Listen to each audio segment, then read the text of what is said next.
and I'm really, really blessed to call him my father. He's my father. And he's guided me through this movement. He continues to guide me.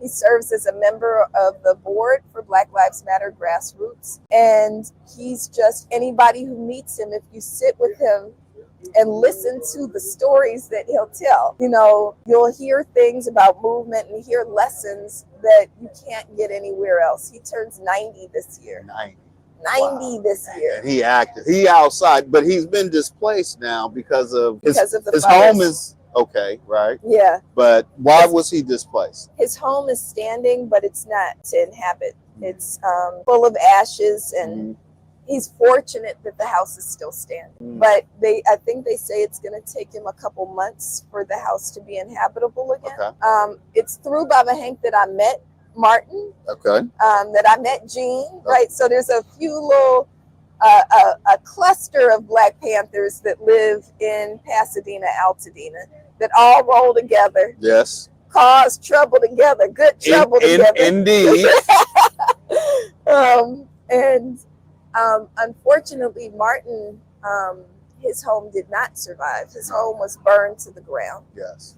And what we're hearing from everybody is that nobody, even had it not been for neighbors, you know, Martin is a fixture in community. Yes. So he didn't stop organizing in the 60s. He's still going. He's plotting right now. Plotting right now. Plotting right now. He is plotting right now. But Martin was only, but we're grateful that he evacuated because it was neighbors who told him about the fires. Not the police showed it and come knocking at his door telling him to get out of there. It was neighbors. And he wouldn't have opened the door for the police anyway. No, he wouldn't. He would not have. But he would have at least heard an announcement had there been one. But I don't know about you, James. Everybody I talked to said it was neighbors or family evacuated them, not.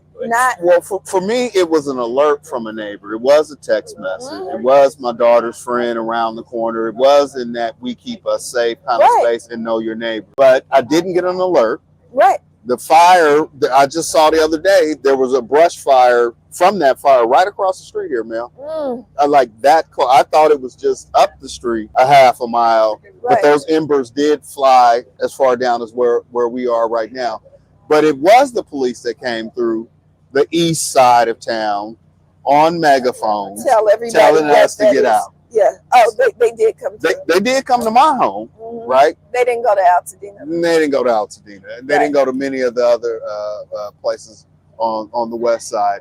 And you know, Hey, we're talking about you right this minute. Right this minute. Don't you go anywhere. That's Martin Gordon, folks. The man, literally, we called him up because we were just talking about him this minute. Right this second. We're live right now, Martin, on Conversation Live, and you're gonna come sit down here and take Dr. Abdullah. See, Doc, you got anything else you want to say? I'm gonna get Martin. I cannot take Dr. No, you be quiet. Look, I can't take your seat. You be quiet while Doc is speaking. Go ahead, Doc. Yeah, I'm sorry. I'm gonna just say this: that this is not a 2-day affair. No. This is not a 2-week affair. This is not a 2-month affair. This isn't even going to be a 2-year recovery period. People were in their feelings and were generous and supportive for the first week. Yes. The second week, we're starting to see that wane. Yes. We cannot have that happen. We have to be in this for the long haul. We have to think about, so the other side, there's something called disaster capitalism. Right? I've heard of disaster economy. I didn't want to go there. There's also disaster tourism, but I'll get to that in another situation. But go ahead. Right. Disaster capitalism is what causes these real estate vultures to come in, brings real estate vultures in to try to prey on Black community who already lost everything, right? We need to think about how do we take disasters and turn them into moments of opportunity to build Black, to bring Dina back Blacker, right? How do we intentionally build that community in such a way that makes us even stronger? And so that means everybody has to pour in. Everybody has to pour in your resources, your thoughts, your dollars, your energy. and we can make this the anti-Tulsa, the opposite of what happened in Tulsa. They won't burn out this Black Wall Street, this Black enclave. Instead, we'll build it back blacker. Well, Dr. Melina Abdullah, Black Lives Matter Grassroots, Black Lives Matter Los Angeles, Professor Pan-African Studies. Can I say this live? My cousin, my family. Yes. Okay, we out. We outside too, right? But this is family. And Mel, I have met. I've been privileged to travel with you and many of on your team in rapid response situations. And I have to say, and I think about the Josephs, right? Andrew and Deanna Joseph, and many others, right, across the country. So please, y'all, I love you all. Don't get me in trouble for not acknowledging more. But I think about those two, Big Drew Yes. and everything. And I have met some of the most amazing people in the face of tragedy. They are amazing people. Amazing. We are amazing people. Yes. Yes. So I thank you for those invitations and how that has informed me and how I'm able to show up and grounding in this work of, today is trauma journalism. Like it is, we're dealing with catastrophe. You said that. Yeah. That's what it is. And I understand. And usually I'm trying to tell a story, but you're not part of the story. Yeah. I was up the street doing a ride along with first responders and almost stumbled upon a gas leak.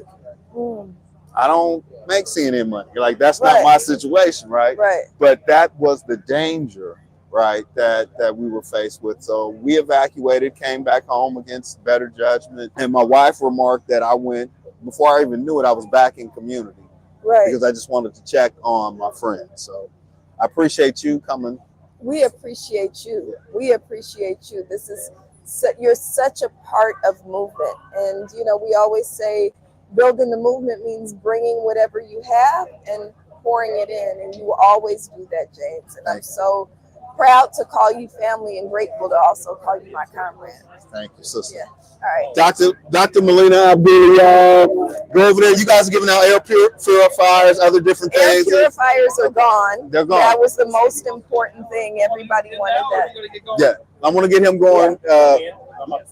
Let me get Brother James in here. Okay. Do you know James? Y'all meet afterwards, but come on over here. Nice to meet you.